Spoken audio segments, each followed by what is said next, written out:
Maroon तलाव येथे 3 दिवसीय ॲक्वाफेस्ट जलपर्यटन महोत्सवाचे मंत्री गिरीश महाजन यांच्या हस्ते उद्घाटन। जळगाव शहरातील 3 दिवसीय ॲक्वाफेस्ट या जलपर्यटन महोत्सवाचे उद्घाटन ग्रामविकास तथा पर्यटन मंत्री गिरीश महाजन यांच्या हस्ते बुधवारी 2 ऑक्टोबर रोजी दुपारी 3 वाजता करण्यात आले। या प्रसंगी खासदार स्मिता वाघ, आमदार सुरेश भोळे, आमदार संजय सावकारे, महाराष्ट्र पर्यटन विकास महामंडळाचे व्यवस्थापकीय संचालक मनोज कुमार सूर्यवंशी, जिल्हाधिकारी आयुष प्रसाद, महापालिका आयुक्त ज्ञानेश्वर ढेरे, MTDCचे महाव्यवस्थापक चंद्रशेखर जयस्वाल, प्रादेशिक व्यवस्थापक जगदीश चव्हाण यांच्यासह अनेक अधिकारी पदाधिकारी उपस्थित होते। यावेळी मार्गदर्शन करताना मंत्री गिरीश महाजन म्हणाले की पर्यटन हा आता उद्योगाचे रूप घेत आहे। राज्यात महाराष्ट्र पर्यटन विकास महामंडळाकडून अनेक मोठे प्रकल्प राज्यात सुरू आहे। राज्यात किल्ले, जलस्रोत, लेण्या, वन मुबलक प्रमाणात आहेत। यासाठीच देशातील सर्व राज्यांचा अभ्यास करून राज्यात नवे पर्यटन धोरण आणले आहे। याचाच भाग म्हणून जळगाव शहरातील मेहरून तलावात जलक्रीडा पर्यटनाच्या विकासासाठी 15 कोटी रुपये देणार असून त्यासाठी लागणाऱ्या तांत्रिक बाबीला लगेच सुरुवात करावी अशी घोषणा ग्रामविकास तथा पर्यटन मंत्री गिरीश महाजन यांनी केली आहे।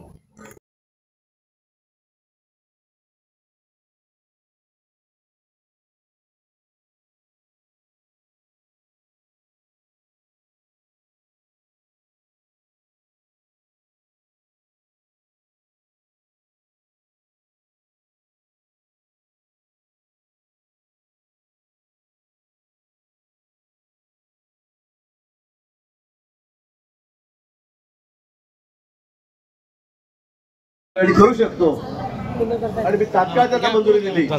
मी म्हटलं लवकर आमच्या मेहरूणला या, जळगावला चला आणि जळगावकरांना काहीतरी या संदर्भामध्ये माहिती द्या, त्यांना या सगळा आनंद लुटू द्या। आणि म्हणून 3 दिवसामध्ये मी तयारी केली आणि आपण या ठिकाणी अतिशय सुंदर असा वॉटर स्पोर्ट्स हा खेळ पाण्यामधला या ठिकाणी बघितलेला आहे। अनेक वेगवेगळे इव्हेंट आहेत। मला वाटतं आता ऊन आहे म्हणून गर्दी पण नाही आणि फार प्रसिद्धी झालेली नाही, पण 3 दिवस मला वाटतं इथे यात्रा भरेल अशा पद्धतीने आपण असं सुंदर असं नियोजन या कार्यक्रमाचं केलं। त्याबद्दल अनुषंगाने मी आपल्या सगळ्या टीमचे या ठिकाणी मनापासून अभिनंदन करतो। याचा सगळा सर्वे केला आणि त्या बाजूला एक सुंदरशी चौपाटी 20 कोटी रुपये आपण मंजूर केलेले आहेत आणि त्या 20 कोटी रुपये खर्च करून आपण चौपाटी त्या ठिकाणी उभी करतो। अशोक भाऊ जैन आहेत, राजू मामा यांचा आग्रह होता। या ठिकाणी त्या संदर्भामध्ये सगळं काम ठरलेलं आहे, कॉन्ट्रॅक्टर ठरलेला आहे। लवकरच त्या कामाला सुरुवात होईल आणि जळगावकरांना फिरण्यासाठी अतिशय आपली घातलेली जागा त्या ठिकाणी आता तयार होणार आहे। पण आज हा खेळ बघितल्यानंतर या ठिकाणी मला असं वाटलं की खरंच एवढं मोठं पाणी आपल्याकडे आहे, तलाव आपल्याकडे आहे आणि सगळं उपलब्ध असताना या ठिकाणी आपण का कायमस्वरूपी अशी व्यवस्था करू नये। आणि म्हणून मी आज सर्व अधिकाऱ्यांना सांगितलं, मुंबईला तात्काळ सेक्रेटरीना फोन केला आहे की 15 ते 20 कोटी रुपये आपण इथे जेवढे इव्हेंट आहेत ते जर आपण बघितले तर 10, 12, 15 कोटी रुपयामध्ये सगळे इव्हेंट लागतील। जेटीला 4 कोटी रुपये लागतील आणि बाकी 10 कोटी रुपयामध्ये सगळ्या जेवढ्या या ठिकाणी छोट्या मोठ्या बोट आहेत, स्पीड बोट आहेत त्या ठिकाणी येऊ शकतात। आणि म्हणून मी सांगितलं की 15 कोटी रुपये आजची आज या ठिकाणी मंजूर करा, ते मी मंजूर केलेलं आहे। पण माझ्या माझ्याकडे जर पर्यटन खातं आणि त्यामुळे आपण कायमस्वरूपी जळगावकरांना आता ही व्यवस्था तयार करून देणार आहोत।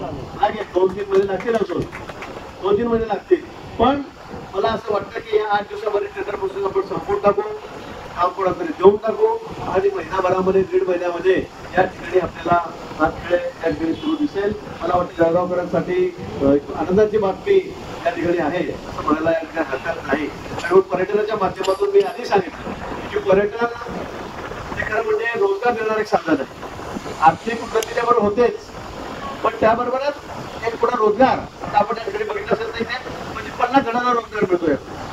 या खेळामधून 50 जणांना काय सुरू रोजगार त्या ठिकाणी मिळतो। मग यातून बाजूला येणारे असतात, पार्किंगची व्यवस्था होते, तिथे पार्किंगवाला सगळी चालतं, हॉटेल आहे, रेस्टॉरंट आहे, चढण्यावाला आहे, फुटण्यावाला आहे, अशी जर संख्या केली त्यामध्ये शेकड्यामध्ये आहे।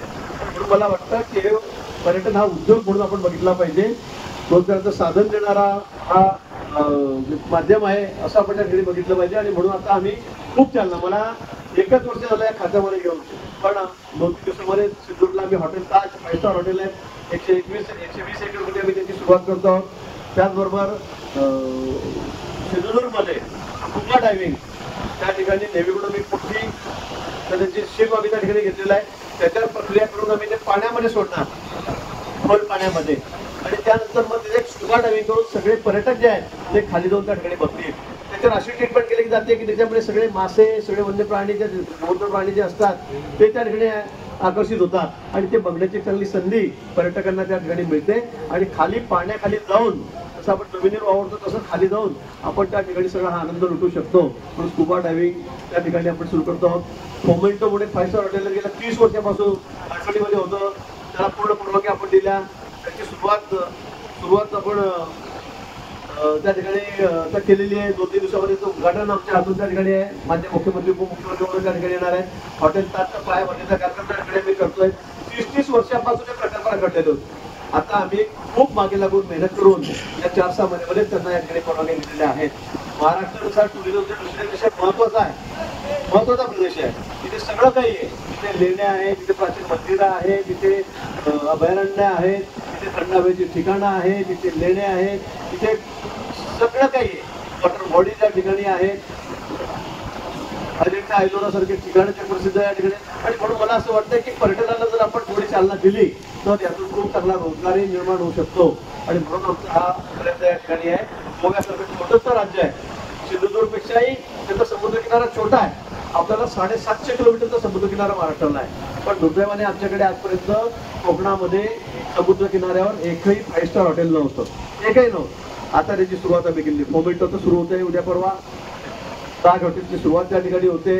गोव्यासारख्या राज्यामध्ये 27 5 स्टार हॉटेल आहेत आणि आमच्याकडे एक सुद्धा नाही त्यांच्यापेक्षा मोठा आमचा प्रदेश असल्यामुळे, म्हणजे असल्यावर सुद्धा आमचा जो समुद्रकिनारा आहे तो त्याच्यापेक्षा मोठा असल्यावर सुद्धा एकही 5 स्टार हॉटेल नाही. त्यामुळे पर्यटक यायला नाराज असतात आणि म्हणून आम्ही या सगळ्या गोष्टींना आता चालना दिलेली आहे. आणि या माध्यमातून आज मी या ठिकाणी घोषित करतो पुन्हा की मेरूटसाठी आता 15 कोटी रुपये या जलतरण सगळ्या खेळांसाठी आपण या ठिकाणी दिलेले आहेत. वॉटर स्पोर्ट्ससाठी आपण या ठिकाणी दिलेले आहेत. त्याचबरोबर चौपाटी जी आहे तिला 20 कोटी या ठिकाणी रुपये दिलेले आहे. मला वाटतं येत्या 6 महिन्यामध्ये जळगावकरांना फिरण्यासाठी, विरंगुळ्यासाठी अतिशय सुंदर अशी जागा आपण या ठिकाणी तयार करतो. Hello guys, please like, comment and subscribe our channel.